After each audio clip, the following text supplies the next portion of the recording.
السلام علیکم۔ دین اسلام کی تعلیمات کا خلاصہ اگر ایک جملے میں کیا جائے تو یہ خدا کی بندگی کا نام ہے اور مخلوق کے لیے نفع بخش بن جانے کا نام ہے۔ یہ جو دوسری بات میں نے عرض کی ہے، یہ بات بھی قرآن مجید میں بھی بیان ہوئی ہے، رسول اللہ صلی اللہ علیہ وسلم نے بھی اس کو اپنے خوبصورت اسلوب میں کئی پہلوؤں سے بیان کیا۔ اور آپ مثال کے طور پر ایک جگہ آپ فرماتے ہیں خیر الناس انفعہم للناس، انسانوں میں سے سب سے اچھا وہ ہے جو انسانوں کے لیے سب سے بڑھ کر نفع بخش ہو۔ اور یہ وہ مقام ہے جس کی ہم میں سے ہر شخص کو تمنا کرنی چاہیے، اس لیے کہ ہمارے دین میں اگر یہ بتایا گیا ہے کہ تہجد گزاری بہت بڑی چیز ہے، تو ساتھ میں یہ بھی بتایا گیا ہے کہ جو شخص کمزوروں ضعیفوں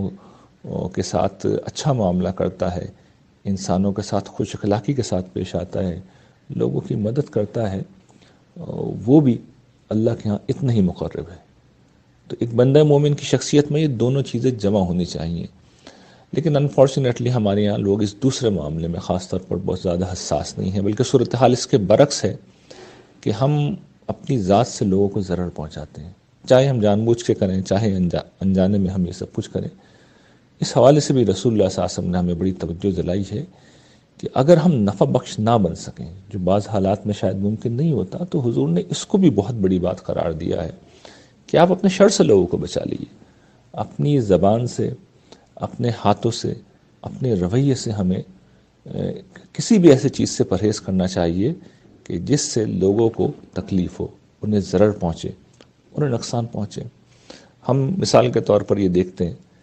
کہ بہت سی عادتیں ہیں جو ہمارے یہاں لوگوں نے اختیار کر رکھی ہیں۔ ہم کچرا ہے سڑکوں کے اوپر پھینک دیتے ہیں، جو لوگوں کے لیے باعث تکلیف ہوتا ہے۔ اسی طریقے سے ہمارے بہت سے بھائی ہیں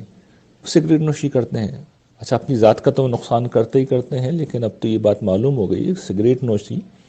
ان لوگوں کے لیے زیادہ بڑا خطرہ ہے جن کے ارد گرد آپ موجود ہیں۔ آپ اگر اپنی فیملی میں ہیں تو ان کے لیے، دفتر میں ہیں، آفس میں ہیں تو ارد گرد جو کولیگس ہیں ان کے لیے، آپ اگر کسی سواری میں ہیں تو پھر جو ساتھ بیٹھے ہوئے ان کے لیے یہ باعث ضرر ہے۔ تو ظاہر ہے کہ یہ وہ چیز ہے جس سے ایک بندہ مومن کو ہمیشہ بچنا چاہیے۔ تو یہ دو باتیں جو ہمیں سمجھ لینی چاہیے کہ انسانی شخصیت کی معراج اگر بندگی میں ہے تو پھر وہ بندوں کی خدمت میں بھی ہے، اور اگر خدمت نہ کر سکیں یا کسی پہلو سے نہ کر سکیں تو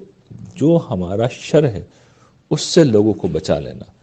یہ بھی بہت بڑی خدمت ہے، اس کا ہمیں اہتمام کرنا چاہیے۔ اور جو شخص یہ اہتمام کرتا ہے وہ خدا کی نظر میں بڑا محبوب ہوتا ہے۔